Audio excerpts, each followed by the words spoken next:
आवत नहीं है अब देखें अभी अभी बीच में आदरणीय सम्राट चौधरी जी जितना लोग बाटे पक्ष और विपक्ष तनी ध्यान से सुनो भैया। ए भैया जब लालू जी के गीत फरमाइश करनी तो लालू जी के बात के तनी सुन। जितना लोग नेता बा पक्ष के सरकार के वो लालू जी पर राजनीति कर रहल बा। हां जी अच्छा 20 साल लालू जी राज चलौलन तब 20 साल नीतीशो चाचा सम्राट चाचा चलौले जी। हां तो अब 20 साल में अब लालू लालू लालू लालू गलती बात बाकी ना।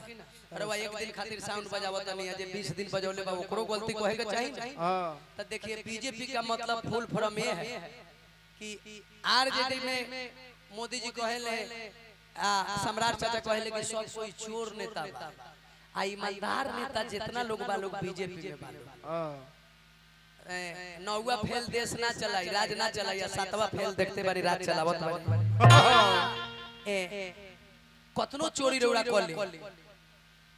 सम्राट चाचा 2 क्लास कमे पढ़ल बारे तेजस्वी भैया आ कतनो रौड़ा ईमानदारी के काम कली चोरी के काम कली आप बीजेपी में जाए तो जैसे गंगा जी में डुबकी लगाएम तो पाप खत्म हो जाई वही बीजेपी में जाएम कतनो पाप कइले बानी रेप बलात्कार कइले बानी कतनो दारू वाला वीडियो बा सब ठीक बा। गंगाजल है अभी जांच हो रहा है अभी जांच हो रहा है। एगो पंडित जी के बेटा मरले हैं ए भरत भूषण तिवारी तो बिहार में पूरे हल्ला हो गए आ यही राजगीर में पंडित जी के हाथ से 2 गो महफिल में दुसाध के बेटा मर गए हैं न्यूज पर देख ले एगो केहू नेता बोले के आ चिराग पासवान जी ना बोलले काहे कि दुनिया गरीब के देख के राजनीति करत बा। जहिया लालू जी मर जाई है अंबेडकर जी के संविधान बचल बा कब लालू प्रसाद जिंदाबानी तब जहिया लालू जी मर जाई है आ संविधान खत्म हो जाई तहिया चिराग पासवान जीताराम मांझी आके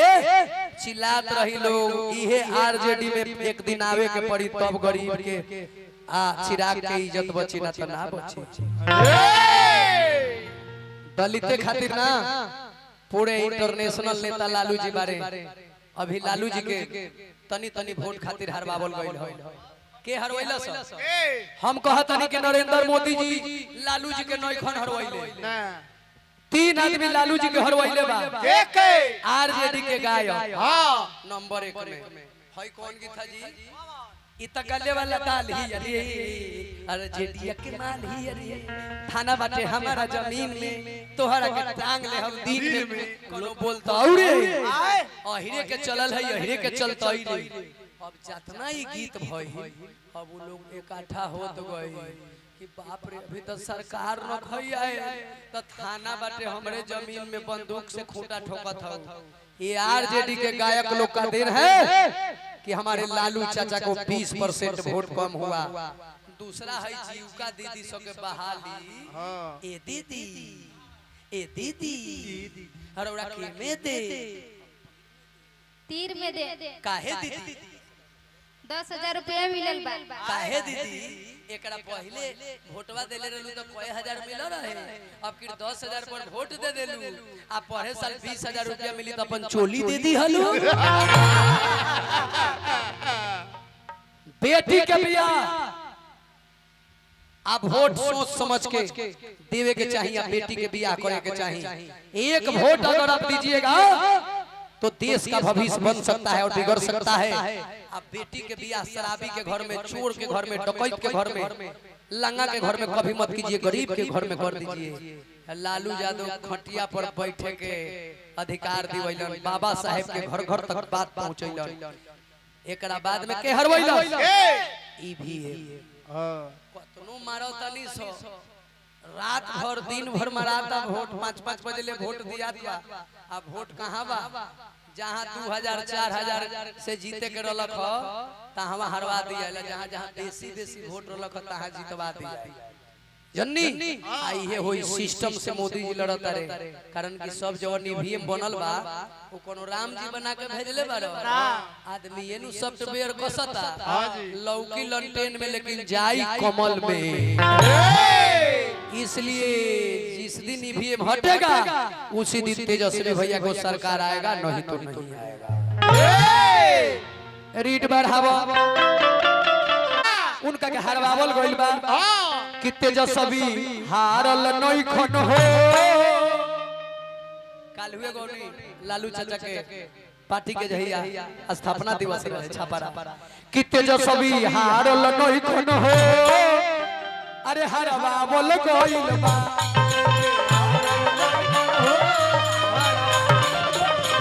तेजस्वी हारल नहीं खन हो।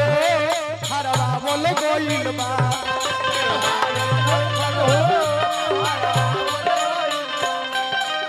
काहे कहतनी अब तो 10,000 में वोट के अब तो 10,000 में वोट के किनवावल गइल बा। अरे किनवावल गइल बा जीविका के बहाली स्पेशल एही ला भरल सो आचार संहिता में पैसा बटाला तेजस्वी कइलन त कैरेक्टर ढीला आय आप किए तो रासलीला अब तो 10,000 में वोट के किनवावल गइल बा किनवावल गइल बा। ए जे कहा तरह तू साथ जाके लालू जी फिर कहबनु त मार जूता के मुंह फाड़ दे बेला दे। वो कहले कि दलित महादलित मेरा सीना का दिल में रहता है तत तेजस्वी हारल नहीं खन हो। हरवावल गइल बा भैया हारल नहीं खन हो। हरवावल गइल बा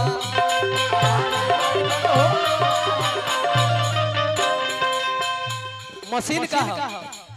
हम चैलेंज लेके कहत बानी कि अगर बा कोई बिहार में नेता आ चुनाव आयोग के जमीन अगर जीता बा तो ईवीएम के एक बार कैंसिल कर दलो। अगर जो लालू जी से दोगुना वोट से तेजस्वी यादव ना जीती तो है पसवान के बेटा मोछ छिलवा दी पैदाइश में फर्क हो जाएगी। विचार करी अब तो ईवीएम से वोट अब तो ईवीएम से वोट चोरावल गइल बा चोरावल गइल बा ईवीएम से वोट के चोरावल गइल बा। हां तेजस्वी हारल नहीं खन हो। हरवावल गइल बा तेजस्वी हारल नहीं खन हो। हरवावल गइल बा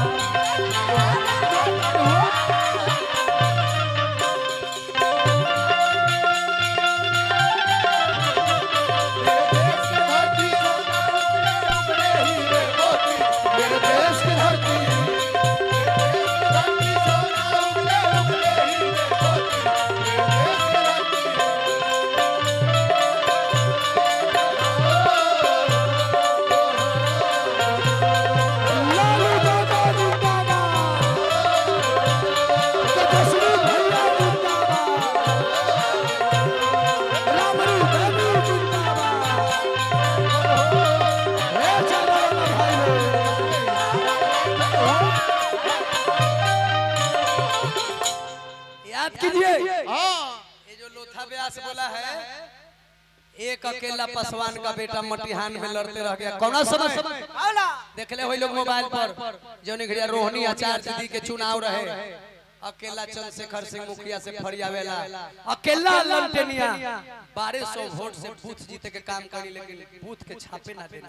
आई कुकर्मी कहत बा हमर भाई हो गई तू पिटा दरे शहीद दूगो जादव का बेटा हो गया किसके लिए कन्हैया बन के अपने बहन रोहिणी को इज्जत बचाने के लिए। एक कुकर्मी है व्यास थोड़े है एक कुकर्मी अधर्मी है। इसलिए लालू यादव आज संविधान दो आदमी को पूजिए। राम जी के मंदिर में चोरी हुआ है अगर यही बीजेपी को सरकार नहीं रहती कांग्रेस के सरकार रहती तो चापा चापा बीजेपी के नेता लोग बोलता कि राम के मंदिर में सोना चोरी हो गया। कौन चोरी किया उसमें कर चुतिया चोर ब्राह्मण लोगों पर बेटा मर जाई जब राम जी के सोना पंडित चोरौले होई ओकरा कोढ़ी फूट जाई ओकर बेटा मर जाई हमहु सारा पता नहीं पंडित हो पसवान हो के विचार करी बाबा विचार करी रौड़ा रौड़ा थोड़े वो में जाय दी है सब वो कौन रहे कि जब राम जी के मंदिर पर सोना चोरौल तेजस्वी जी सवाल करत रहे कोई बा माई के लाल तो जवाब देवो हम हुई 11,000 रुपया चंदा देले बानी हमरो पैसा चोरा ले हमरो पैसा चोरी हम मोदी जी से हिसाब मांगता नहीं हमारी 11,000 रुपया का भई एक बेरा बोला लो यही चलते तो कहत एक बार बढ़ावा जल्दी से ना ए बबुआ के रुकी हा जानी झुकी हा जानी अरे टूटी हा जानते जसवी भैया अरे रुकी हा जानी झुकी हा जानी अरे टूटी हा जानते जसवी भैया त बिहार खातिर लड़ी हा लड़ैया हो त जसवी भैया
जातिवाद नहीं करो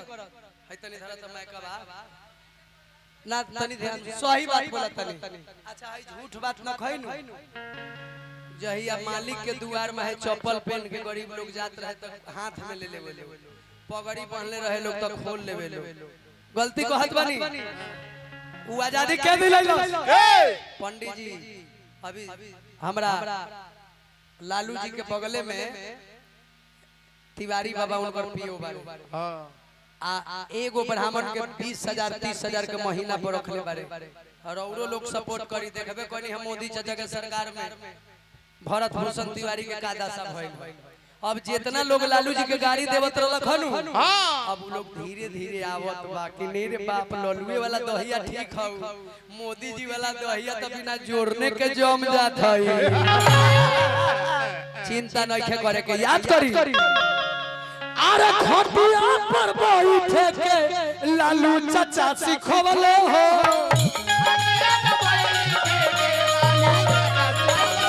खटिया पर बैठे के लालू चाचा सिखवले हो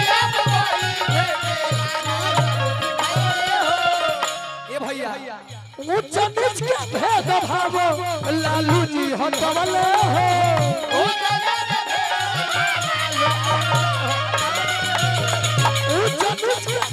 लालू जी हटवले हो ए तेजस्वी भैया रुकी हा जानी झुकी हा जानी टूटी हा जानी तेजस्वी भैया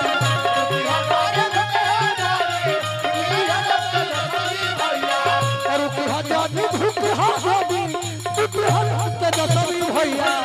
हम नीला लड़ू हा लड़ैया हो तेजस्वी भैया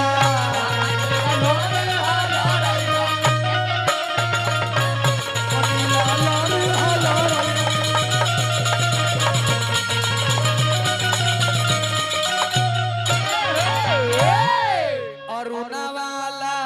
हे दलित लोग ला